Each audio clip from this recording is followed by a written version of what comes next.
ఇవాళ ఎన్డీఏ పాలనకు అధికారం ఇచ్చారు.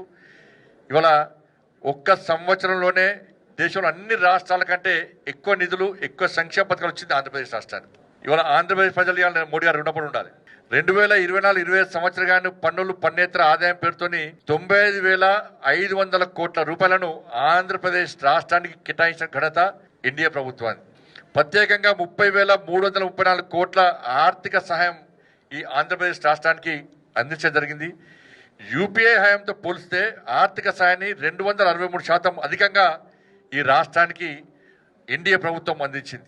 వాళ్ళ మూలధన పెట్టుబడుల ప్రత్యేక సహాయ పథకం కింద ఆంధ్రప్రదేశ్కు 5,604 కోట్ల రూపాయలను ఇలా మంజూరు చేసిన ఘనత నరేంద్ర మోడీ ప్రభుత్వాన్ని, ఎన్డీఏ ప్రభుత్వాన్ని. అమరావతికి 22,000 కోట్ల బాండ్స్, వరల్డ్ బ్యాంక్ ద్వారా 15,000 కోట్ల రూపాయలు, హడ్కో ద్వారా రుణం 12,000 కోట్ల రూపాయలు, జర్మనీ బ్యాంక్ 5,000 కోట్ల రూపాయల నిధులను సమీకరించిన విషయాన్ని మనం గుర్తుంచుకోవాలి.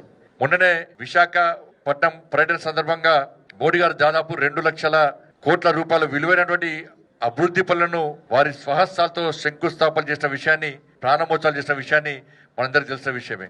అట్లాగే ఇటీవలే